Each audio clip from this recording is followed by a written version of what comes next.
The female billionaire froze as her paralyzed daughter ran to a single dad, an ordinary mechanic. What could make a paralyzed daughter suddenly run toward a single father she sees as nothing more than an ordinary mechanic? And why would that impossible moment leave her billionaire mother frozen in disbelief? Welcome, friends, to another story about dignity, hope, and the unexpected moments that can change lives forever. If stories about ordinary people facing extraordinary circumstances speak to you, subscribe to the channel and turn on notifications so you never miss what comes next. Thank you for spending your time with us and for continuing to support these stories. Before we begin, tell us in the comments. If you witnessed the impossible moment described in this title, what would you believe first? A miracle, a coincidence, or something deeper? Now settle in, because our story begins with an ordinary mechanic whose quiet world is about to collide with something extraordinary. Lily's wheelchair rolled backward empty as the girl took a trembling step toward the grease-covered mechanic. Victoria Hale stopped beside the open bay door, one hand still wrapped around the wheelchair handle. The fluorescent shop lights buzzed overhead. An impact wrench rattled somewhere behind a red tool chest, then snapped silent. Hot motor oil and rubber hung in the air. Lily, Victoria's voice barely carried across the concrete floor. 10-year-old Lily Hale stood 6 feet away from her chair. Her knees shook beneath faded blue jeans. One sneaker dragged half an inch, corrected, then planted firmly. Ethan Cole had been leaning over the open hood of Victoria's black Range Rover when he heard the wheelchair bump against a steel cabinet. He straightened slowly, wiping his hands on a gray shop rag. Grease darkened the creases of his fingers. "Easy," he said. Lily stared at him. Not at her mother. Not at the wheelchair. At him. Victoria moved forward. "Sweetheart, don't." Lily stepped again. The rubber sole squeaked against polished concrete. Ethan lowered the rag. "You don't have to come over here." Another step. Victoria's fingers slipped from the wheelchair handle. The chair rolled backward until one will tap the wall. For 2 years, she had watched physical therapists support Lily beneath the arms. She had watched specialists measure movements in fractions of inches. She had watched her daughter grip parallel bars until her knuckles whitened.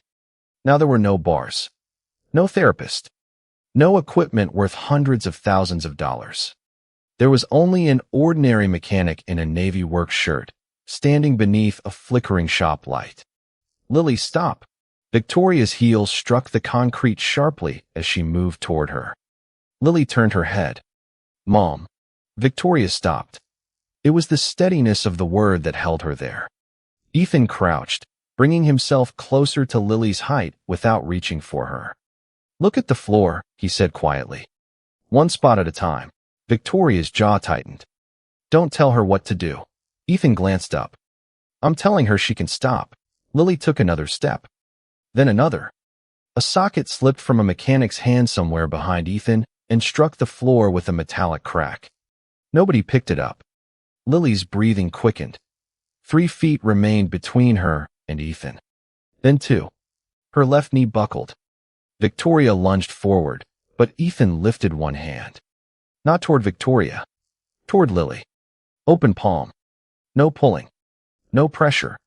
"Your choice, kiddo." Lily stared at his hand. Her fingers curled at her sides. She pushed forward. 1 step became 2, 2 became 3, and suddenly she was moving faster than anyone in that garage understood. "Lily!" Victoria cried. The girl ran. Awkwardly. Unevenly. Beautifully. She crossed the final feet and threw both arms around Ethan's neck. Ethan caught her instinctively, one knee hitting the concrete as the shop fell completely silent. Victoria stood beside the abandoned wheelchair. Her expensive leather purse slid from her shoulder and landed unnoticed at her feet. Ethan looked from Lily to Victoria. "Ma'am."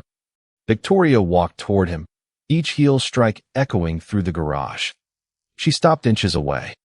Her eyes dropped to Lily's sneakers, then to Ethan's grease-stained hands supporting her daughter. "How?" she whispered. Ethan said nothing. Victoria's voice sharpened. My daughter has been paralyzed for 2 years. How did you make her run? Ethan slowly looked down at Lily. The girl tightened her arms around him and whispered something only he could hear. His face changed. He looked back at Victoria, no longer confused. Mrs. Hale, he said quietly, I think you need to hear what your daughter just told me. Ethan stayed on one knee. Lily's small arms locked around his shoulders while the fluorescent tube above them flickered with a faint electrical hum.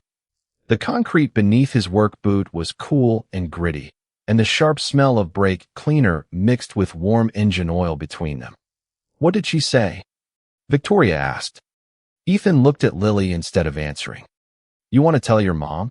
Lily pressed her cheek against his navy work shirt and shook her head. Victoria stepped closer.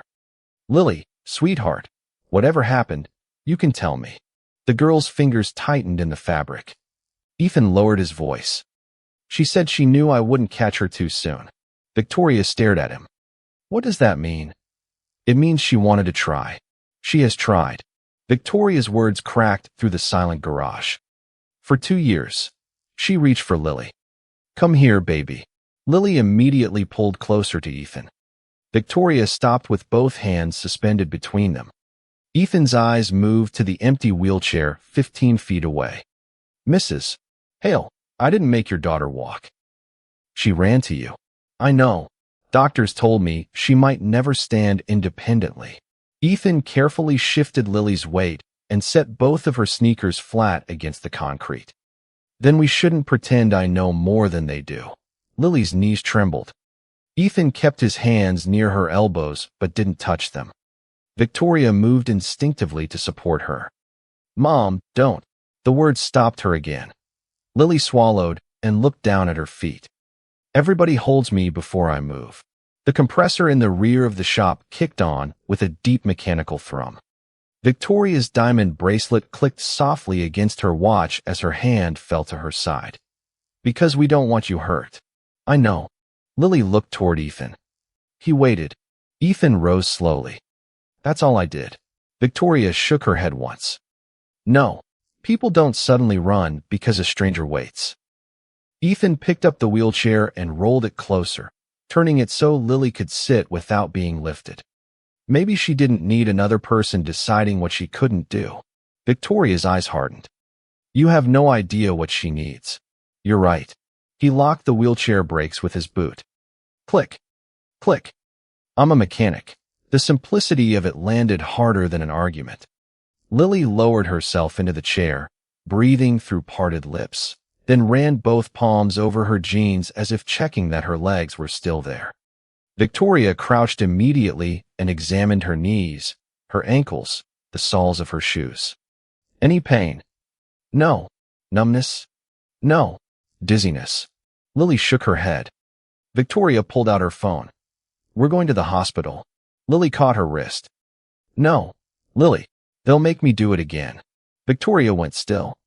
They need to understand what happened. I don't know if I can do it there.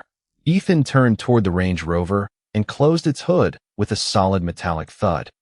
Then don't make today into a test. Victoria rose sharply.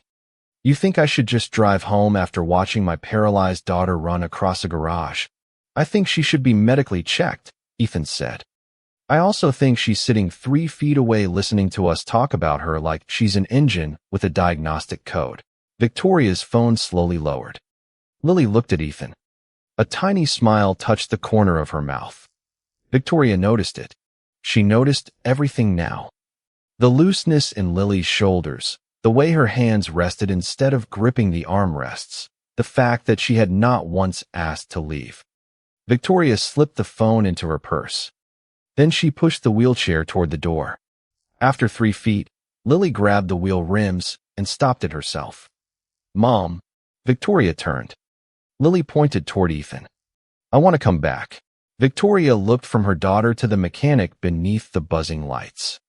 Ethan folded the oily rag once and placed it on his workbench. Only if her doctor agrees. Victoria's chin lifted. Tomorrow, 10 o'clock. Her physical therapist comes here with us. No cameras, no publicity, no promises. Ethan held her gaze. And no forcing her. Victoria extended her hand. Agreed. His grease-marked fingers closed around hers. For the first time in 2 years, Victoria Hale was placing part of her daughter's hope somewhere money had never taught her to look. Inside an ordinary garage. At exactly 10:03 the next morning, Victoria's Range Rover stopped outside Ethan's garage, and Lily was already reaching for the door handle. Sunlight spilled through the open bays in bright white strips, catching dust above the concrete, while an air compressor hissed beside a row of steel cabinets. The shop smelled of coffee, warm rubber, and fresh cut metal. Ethan stepped away from a pickup on the lift, wiping his hands as Victoria rolled Lily inside. Beside them walked Dr. Rachel Bennett, Lily's physical therapist, carrying a slim medical bag and watching every movement with professional caution. No tests, Lily said immediately. Rachel crouched beside her. No tests. Ethan nodded toward a cleared space near his workbench. Then we're just visiting. A small girl sat cross-legged there, tightening a tiny screw into the wheel of a red toy truck. Dad, this axle keeps sticking. Ethan smiled. Sophie, meet Lily. Sophie looked up, pushed her brown ponytail behind one ear, and held out the truck. Want to help? Victoria opened her mouth, but Lily was already rolling forward.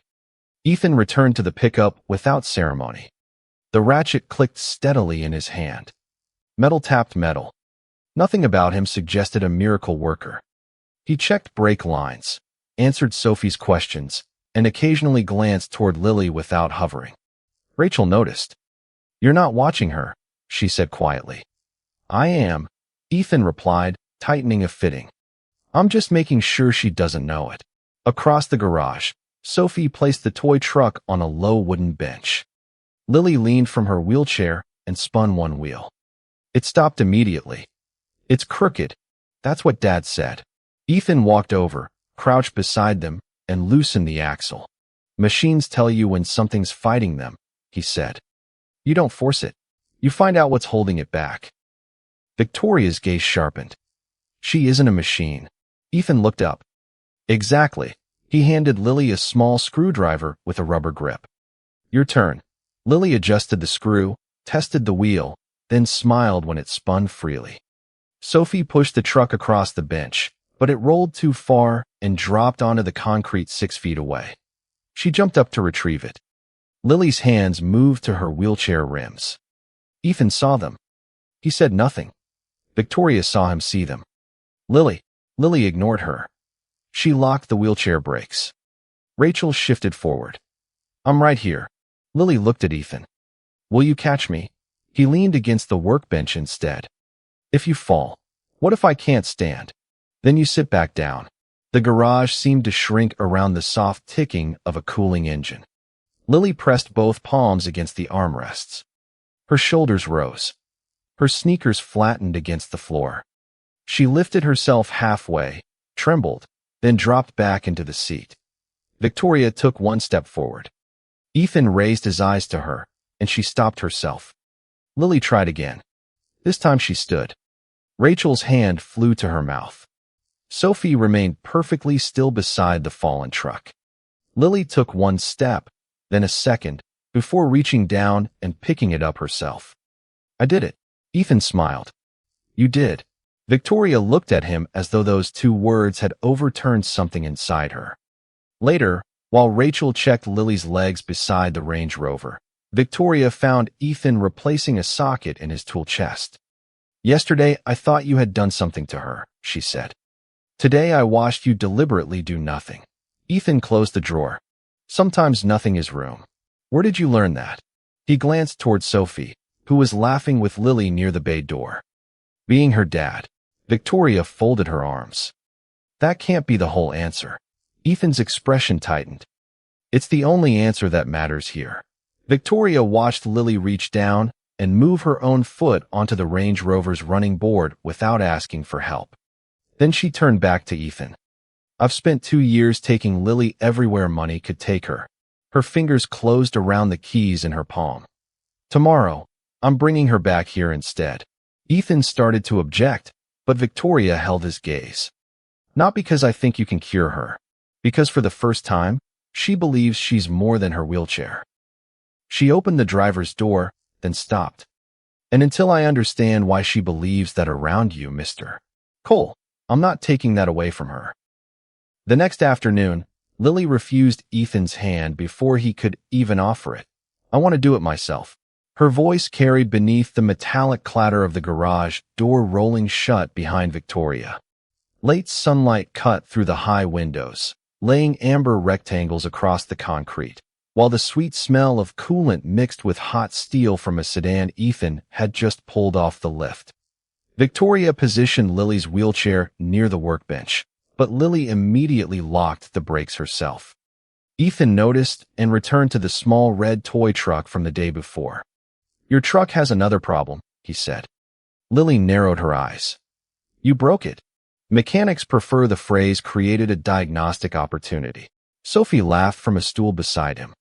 Even Victoria's mouth shifted slightly before she caught herself. Ethan placed the truck on a wooden crate 8 feet from Lily. Rear wheels loose. Lily stared at the distance. That's not fair. Cars rarely are. Dad, Sophie warned. She's 10. Exactly. Old enough to recognize bad engineering. Lily laughed, but her hands had already moved onto the wheelchair arms. Victoria stood behind her, close enough to catch her, yet this time she kept both hands at her sides. Lily pushed herself upright. Her right knee steadied first. Her left trembled beneath her jeans. The garage radio murmured softly near the tool cabinet, and somewhere outside, tires hissed over the street. One step. Lily stopped. Ethan didn't praise her. He simply turned a screwdriver between his fingers. The truck isn't getting any younger. You're annoying. Sophie tells me that daily. Second step. Third. Victoria's breathing became audible. Lily reached the crate and grabbed its edge. Got it. Then fix it. Ethan slid the screwdriver across the wood. Lily tightened the wheel herself. When she finished, Ethan rolled the truck another 5 feet away. Victoria's head snapped toward him. Ethan. He stopped the truck with his boot. She decides. Lily looked at her mother. Victoria's fingers curled around the strap of her purse, then slowly released it. You decide, she said. Lily turned back toward the truck. She stepped away from the crate. 1 foot, then the other. Her balance shifted dangerously, and Rachel, standing near the bay entrance, moved forward, but Victoria lifted an arm across the therapist's path. Wait. Lily corrected herself. For steps became 5. 5 became 7. Then the red truck began rolling because the floor sloped slightly toward the bay. Hey, Sophie shouted. Lily reacted before anyone else. She moved faster. Her first stride was awkward, the second stronger, and by the third she was chasing the toy. Ethan's screwdriver stopped turning. Victoria's purse slipped from her fingers and struck the concrete with a soft leather slap. Lily caught the truck just before it crossed the yellow safety line near the garage entrance. Silence swallowed the room. Lily turned around, holding the little truck against her chest. Mom. Victoria did not answer. She walked toward her daughter slowly, heels clicking through the stillness, then stopped several feet away instead of rushing to her. Come back to me, she whispered. Lily looked toward her wheelchair, then at Ethan. He gave no instruction, no encouraging gesture. Nothing. Lily faced her mother again and began walking. Victoria's hands trembled openly now. 10 feet. 8. 6. Lily stumbled once, recovered, and kept going. When she finally reached Victoria, her mother dropped to her knees and wrapped both arms around her. Lily pressed the toy truck between them. You didn't grab me. Victoria closed her eyes against Lily's hair. No, you let me. Victoria nodded. Over Lily's shoulder, she looked at Ethan. He had already turned back toward his workbench. Ethan, he stopped. Whatever you're doing. I'm fixing cars. Then why does she move here when she won't move anywhere else? The garage fell quiet again. Ethan set the screwdriver down. Maybe because everywhere else she enters a room as a patient. He looked at Lily. Here, she's just a kid. Victoria rose slowly. Her hand remained on Lily's shoulder, but she no longer used it to support her weight. Then I've made a decision. Ethan waited. Her next rehabilitation session happens here. Rachel looked sharply at Victoria. Ethan shook his head. This isn't a clinic. Good, Victoria said. Because clinics taught my daughter how to be examined. She looked down as Lily stood beside her without assistance. I want to find out whether this garage can teach her how to live. The first rehabilitation session inside Ethan's garage lasted 11 minutes before Lily kicked the equipment away. The foam balance pad skidded across the concrete and stopped beneath a steel tool cabinet. Rachel lowered her clipboard. Victoria's coffee sat untouched beside her, its bitter smell mixing with motor oil and the faint metallic heat drifting from Ethan's workbench. I said I don't want the bars, Lily snapped. Rachel had brought portable support rails anyway, positioning them beneath the white fluorescent lights where Ethan normally parked finished cars. They're only here for safety. Then take them away. Victoria stepped forward. Lily, Rachel knows what she's doing. Lily's hands closed around her wheelchair rims. So do I. Across the garage, Ethan stopped tightening a bolt. He didn't interfere. Instead, he picked up the red toy truck and placed it on the workbench beside Sophie. Front wheel this time, he said. Lily looked over. Again. Customers are demanding. Sophie grinned. Very demanding.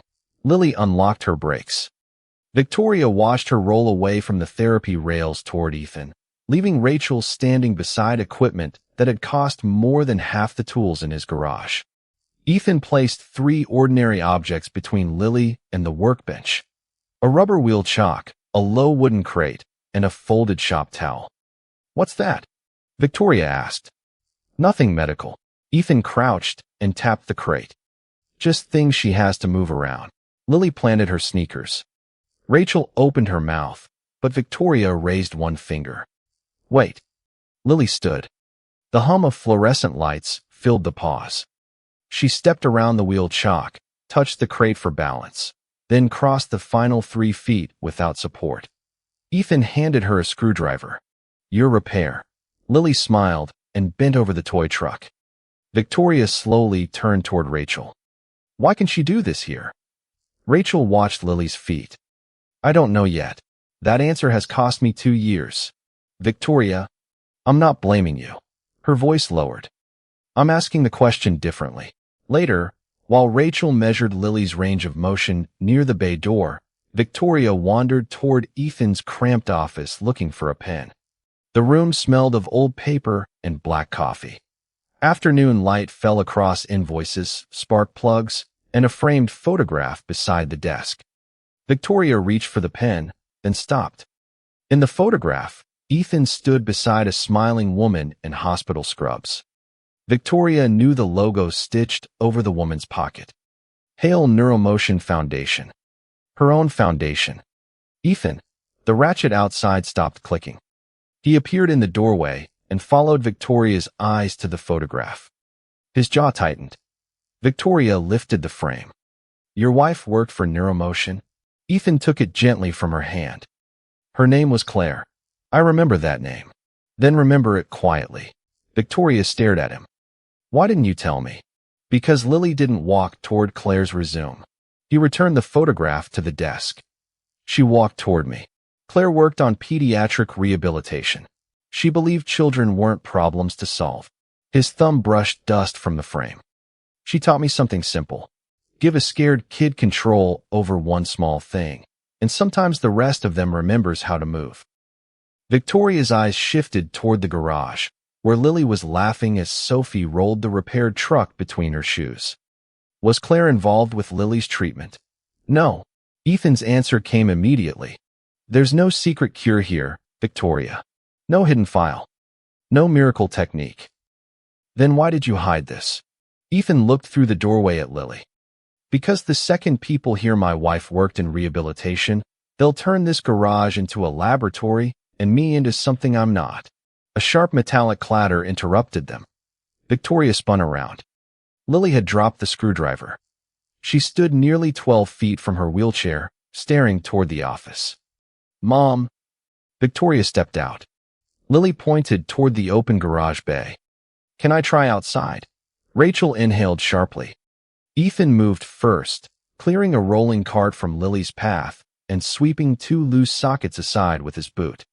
Victoria walked toward her daughter, then deliberately stopped 6 feet away. "Your choice." Lily took 1 step toward the sunlight. Then another. The texture changed beneath her sneakers as smooth concrete became rough asphalt. She wobbled, corrected herself, and kept moving until she crossed the threshold. Cars whispered past on the street. Warm air touched her face. Victoria followed without touching her. Lily reached the Range Rover and rested one hand against its door, breathing hard but standing. Victoria looked back at Ethan beneath the garage lights. Claire understood something every specialist I hired missed. Ethan shook his head. "Don't turn her into the answer either." Victoria's gaze returned to Lily. "Then tell me what the answer is." Ethan walked to the threshold, but came no farther. "Lily is." Victoria stood silent for several seconds, then removed her phone from her purse. "I'm canceling every demonstration, evaluation, and press appearance my office scheduled after hearing she walked." Ethan studied her. "Why?" Victoria slipped the phone back into her purse after sending the message. "Because my daughter ran once when nobody demanded a miracle from her." She looked at Lily standing beneath her own strength. "I won't be the person who makes her afraid to do it again." The black sedan arrived before Lily did, and the man who stepped from it carried a check instead of a toolbox. Ethan watched through the open garage bay as polished dress shoes crossed oil-stained concrete. Morning sunlight flashed against the sedan's tinted windows, while inside the shop an impact wrench barked twice, and the bitter smell of burnt coffee lingered beside the parts counter. "Ethan Cole." The man adjusted his charcoal jacket. "Daniel Mercer. Hale Industries." Ethan set down his ratchet. "Victoria send you?" "Not exactly." Mercer placed a cream envelope on the workbench. "Certain people are concerned about the attention surrounding Miss Hale's recovery." Ethan didn't touch it. Mercer opened the envelope himself. The check inside carried enough zeros to make Sophie's college fund, the garage mortgage, and every overdue bill disappear. "This is in exchange for what?" "Discretion. Distance. Miss Hale returns to conventional rehabilitation, and you return to repairing cars." Ethan folded the check once. Mercer smiled. Then Ethan tore it cleanly in half and dropped both pieces beside the coffee cup. "You drove all this way to misunderstand me in person." Mercer's smile vanished. "You're refusing a life. Changing amount of money. Not my life you're trying to change." Tires crunched outside. Victoria's Range Rover entered the lot. Lily saw Mercer through the windshield before Victoria had even parked. By the time Victoria rolled her inside, the torn check was still lying on Ethan's bench. "Daniel?" Victoria's voice sharpened. Mercer turned. "The board believes this situation has become a liability. My daughter is not a situation. A billionaire's paralyzed child suddenly walking inside a mechanic's garage is already attracting questions. If that story reaches investors or the press before physicians can explain it." "Stop." Victoria's heels struck the floor as she crossed the garage. She picked up half the check and read the amount. Her gaze moved to Ethan. "He offered you this?" "He offered me a reason to disappear." Lily's fingers tightened around her wheelchair rims. "Are we not coming back?" Ethan crouched beside her. "That's not my decision." Victoria looked at Mercer. "It is mine." Mercer lowered his voice. "Victoria, the board can protect Lily by paying off the first person she trusted enough to run toward." The compressor kicked on behind them, filling the silence with a low mechanical roar. Mercer leaned closer. "There are specialists, controlled facilities, clinical protocols. This garage has none of those things." Ethan stood. "He's right about that." Victoria turned sharply. "Ethan, Lily needs doctors. She needs Rachel. She needs people who understand her condition better than I do." He glanced toward the wheelchair. But she also needs somewhere nobody measures her worth in steps. Lily unlocked her brakes. Click. Victoria looked down. Sweetheart. Lily pushed herself toward the workbench, stopped beside the torn check, and picked up one half. This is because I walked. Nobody answered. Lily looked at Mercer. Would you pay him if I stayed in my chair? Mercer's mouth opened, but no words came. Lily placed the paper back on the bench. Then she planted both feet on the concrete. Victoria instinctively moved forward and caught herself. Ethan didn't move at all. Lily pushed upright. Her legs trembled beneath her. One step. Two. Mercer stared. Lily crossed the space between her wheelchair and Ethan, stopping without touching him. I still want to come here. Ethan looked at Victoria. Victoria looked at her daughter standing beneath the humming lights, then at the torn check. She took out her phone. Daniel, call an emergency board meeting. Mercer exhaled. Finally, you misunderstand. Victoria tapped the screen and raised the phone to her ear. Tell them I'll be there in 30 minutes. And Lily stays with me. And Mr. Cole. Victoria stepped beside Ethan. He comes too. Ethan shook his head. I don't belong in your boardroom. Victoria picked up the remaining half of the check and pressed it into Mercer's hand. Neither did this. Her voice dropped. But you brought my daughter's dignity into that room the moment you put a price on the man she trusted. Mercer's face tightened. Victoria turned toward Ethan. You said Lily needs somewhere nobody measures her worth in steps. She opened the Range Rover's rear door. Come help me make $12 billion understand that. The boardroom went silent when Lily asked the question none of the adults had been willing to ask. What if my legs were never the only problem? Floor. 2. Ceiling windows threw cold afternoon light across the polished walnut table, while the ventilation system whispered overhead and the sharp scent of fresh coffee hung untouched between 12 executives. Victoria sat beside Lily's wheelchair. Ethan remained near the door in his faded navy work shirt, grease still shadowing one cuff. Across the table, Rachel stood beside Dr. Samuel Reeves, a pediatric neurologist Victoria had asked to review Lily's recent examinations before anyone made another decision. Reeves turned a tablet toward Victoria. The imaging still shows significant neurological injury, he said. Nothing about that has disappeared. Victoria's fingers tightened around her pen. Then explained the garage. I can't explain it with one scan. He enlarged a set of test results.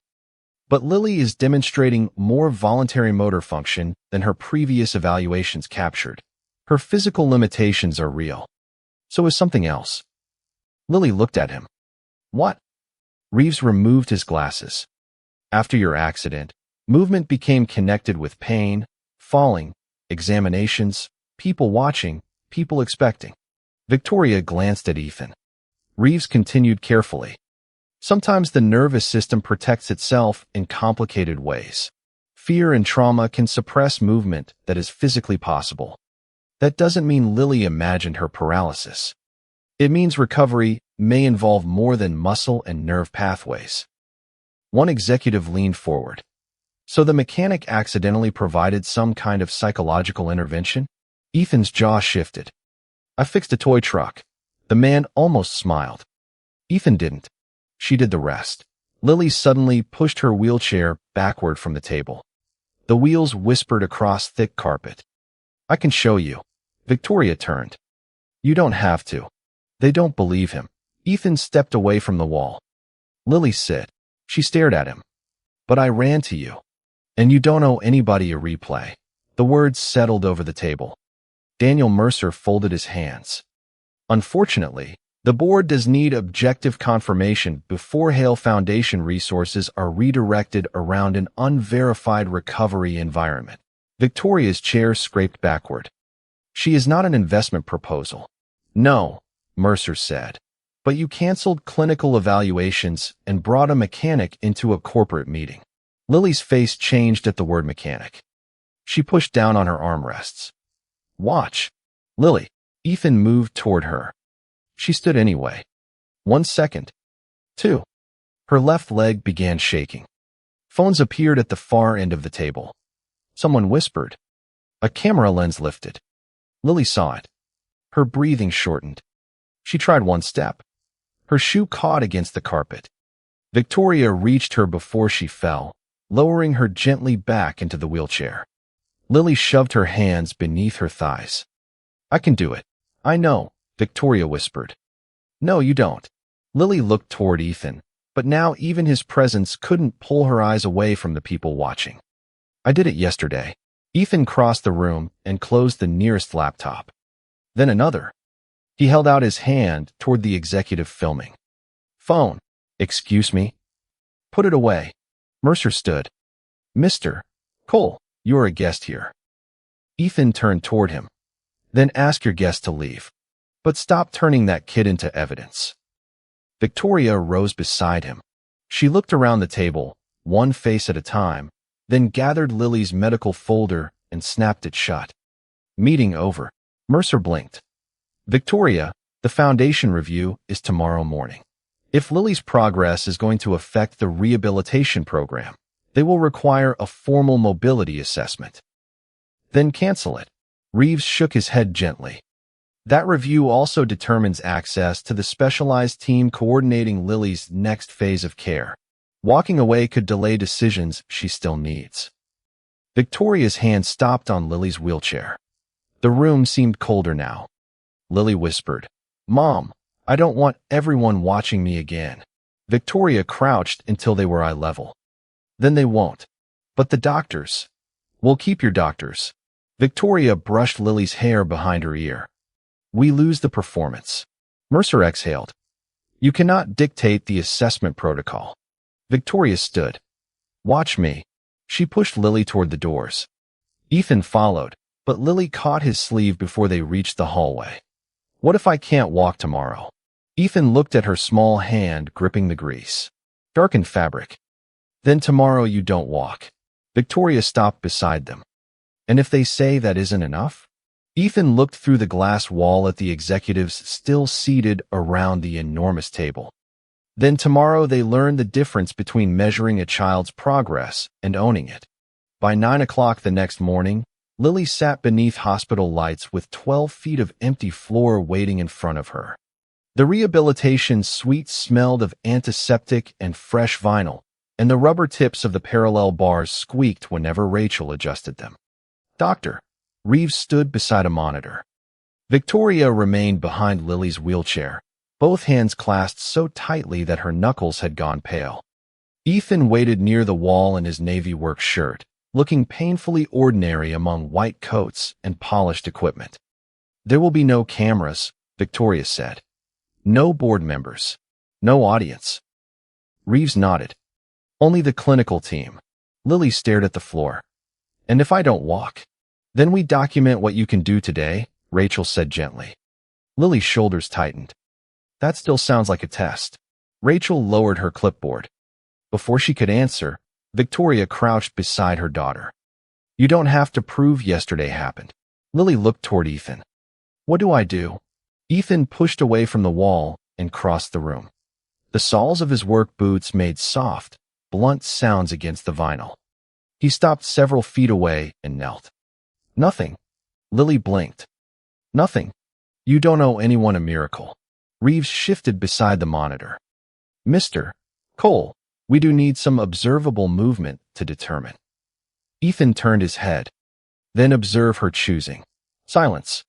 The fluorescent lights hummed overhead. Lily placed her hands on the armrests. Victoria inhaled sharply but stayed still. Lily pushed. Her body rose 2 inches, then dropped back into the chair. She tried again. Her left knee shook violently. A therapist moved forward. Don't, Lily whispered. The therapist stopped. Lily stood. 1 second. 2. 3. Then her eyes moved toward the parallel bars. Her breathing changed. She sat down hard. I can't. Victoria's hand reached toward her shoulder, then stopped before touching. Okay. Lily stared at her. Okay. Okay. Victoria rose, walked to the parallel bars, and gripped one end. Rachel, help me. Rachel hesitated, then took the other side. Together they lifted the lightweight frame and carried it against the wall. Reeves opened his mouth. Victoria pointed toward the remaining equipment. Move all of it. Within seconds, the center of the room was empty. No markers. No rails. No target line. Just 12 feet of gray vinyl between Lily and Ethan. Ethan looked at Victoria. She stepped away from the wheelchair. Your choice, she said. Lily's lower lip trembled. She pushed herself upright again. One step. Her sneaker squeaked. Another. Ethan stayed kneeling. For feet separated them. Lily's left leg faltered. She froze. I'm going to fall. Maybe, Ethan said. Then I'll catch you after you decide you need me. Lily took another step. Then voices sounded beyond the glass doors. Daniel Mercer appeared in the hallway with 2 Foundation representatives. Reeves glanced at the clock. The review committee is early. Lily saw them. Her knees locked. Victoria turned toward the doors. They stay outside. Mercer pushed through anyway. Victoria, this assessment determines whether the Foundation continues authorizing the current specialist team. We cannot make decisions based on anecdotes from a garage. Lily sank back into her wheelchair before anyone could stop her. The room changed instantly. Her hands disappeared beneath her thighs. Ethan stood. Out. Mercer stared at him. This is a medical facility. And she's a child. Mr. Cole. Out. Victoria stepped between them. Mercer lowered his voice. If the committee cannot observe meaningful progress today, they will postpone approval for the next phase of treatment. Victoria looked at Lily. Her daughter's eyes were fixed on the floor. Then Victoria walked to the door and pulled it open. You want something meaningful to observe? Mercer straightened. Victoria pointed into the hallway. Observe a mother finally choosing her daughter over your deadline. Mercer didn't move. Victoria held the door wider. One by one, the representatives stepped outside. Mercer followed last. The door clicked shut. Lily slowly lifted her head. Mom. Victoria returned to her place 10 feet away. No committee. No deadline. Ethan moved beside her. No miracle required. Lily stared at them both. Then she placed her feet flat on the floor. This time, before anyone said another word, she stood entirely on her own and took the first step toward Ethan. Lily took a second step, then a third, and this time nobody counted. The rehabilitation suite held only the soft squeak of her sneakers against gray vinyl and the steady hum of fluorescent lights overhead. Ethan remained 10 feet away, hands loose at his sides. Victoria stood beside him, one palm pressed against her own mouth. Lily's wheelchair waited behind her, untouched. Don't move, Lily whispered. Ethan nodded. I won't. For feet. 3. Her left knee trembled. She stopped, breathed through parted lips, and looked toward her mother. Victoria lowered her hand. She didn't reach. She didn't encourage. She simply stayed where she was. Lily turned back toward Ethan. Then something changed in her stride. The careful steps grew quicker. Her arms lifted for balance. One foot landed, then the other, faster now. Lily, Victoria breathed. Lily ran. Not perfectly. Not evenly. But unmistakably. She crossed the final feet and threw herself into Ethan's arms. He caught her against his chest, dropping to one knee as her sneakers slid against the vinyl. Victoria froze. For one suspended second, the billionaire who could move markets, command boardrooms, and write checks large enough to change entire hospitals could do nothing but stare at her daughter standing in the arms of an ordinary mechanic. Then Lily laughed. The sound broke the silence. Victoria covered the distance between them and dropped beside her daughter. You ran. Lily nodded against Ethan's shoulder. Because nobody told me I had to. Victoria's eyes closed. A tear slipped onto her cheek. Ethan carefully helped Lily stand between them. Remember something, he said. Running today doesn't mean you have to run tomorrow. Lily looked up. And if I need my chair, then you use your chair. And that doesn't mean I failed. Ethan shook his head. Not even a little. Doctor. Reeves quietly lowered his clipboard. That, he said, is exactly how we move forward. Victoria turned toward him. Reeves explained that Lily still had genuine neurological injuries and would need continued rehabilitation, monitoring, and patience. There would be stronger days and weaker ones. No honest physician could promise complete recovery. But the voluntary movement they had witnessed was real, and Lily's fear had clearly become part of the barrier her treatment needed to address with the same seriousness as her physical condition. Victoria nodded once. Then we treat Lily, not a number on a mobility chart. Weeks later, the garage looked almost exactly as it had before. Fluorescent lights buzzed. Ratchets clicked. The air carried coffee, rubber, and motor oil. The difference was the narrow, clear path running from Lily's usual parking spot to Ethan's workbench. Some mornings she walked it. Some mornings she rolled it. Nobody announced either one.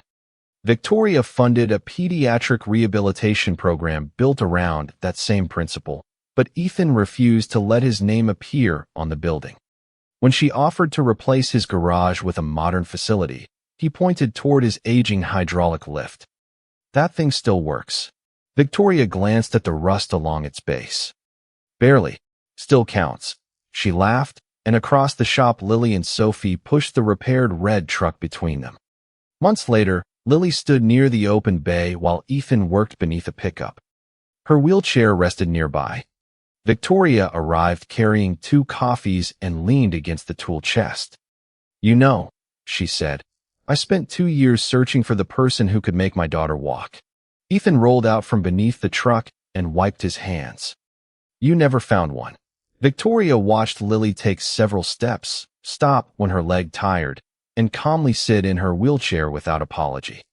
"No," she said. "I found the man who taught me to stop making her prove she could." Ethan looked toward Lily. "She taught us both." Victoria set his coffee beside the toolbox. Outside late. Afternoon sunlight poured through the bay door, warming the concrete beneath Lily's wheels. The girl suddenly stood and called, "Ethan, catch me." He turned. Lily ran toward him again. Victoria didn't gasp this time. She didn't reach for her phone, call a doctor, or count the steps. She simply watched her daughter run into the mechanic's waiting arms and smiled. Because in the end, the ordinary mechanic had never given a billionaire's daughter a miracle. He had given her the dignity to discover that the miracle was already hers.